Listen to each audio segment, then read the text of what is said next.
आगे बढ़ेंगे और अब आपको बताएं कि सुप्रीम कोर्ट में मखसूस नशिस्तों के केस में अक्सरियती जजेस की वजाहत पर चीफ जस्टिस कासिफ फाइज ईसा ने रजिस्ट्रार से 9 सवालों पर जवाब मांग लिया। चीफ जस्टिस कासिफ फाइज ईसा ने 14 सितंबर को अक्सरियती जजेस की वजाहत पर जवाब मांगा और रजिस्ट्रार सुप्रीम कोर्ट से जवाब तलब किए। जराये ने बताया कि चीफ जस्टिस ने सवाल किया, इलेक्शन कमीशन और तहरीके इंसाफ ने वजाहत की दरखास्त कब दायर की, पीटीआई इलेक्शन कमीशन की दरखास्तें प्रैक्टिस प्रोसीजर कमेटी में क्यों नहीं भेजी गई। मुतफरिक दरखास्तें कॉज लिस्ट के बगैर कैसे समाअत के लिए फिक्स हुई। रजिस्ट्रार से सवाल में पूछा गया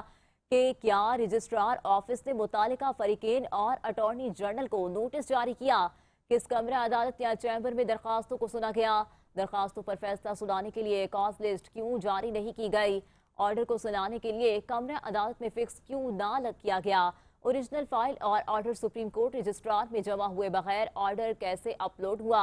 ऑर्डर को सुप्रीम कोर्ट वेबसाइट्स पर अपलोड करने का ऑर्डर किसने किया।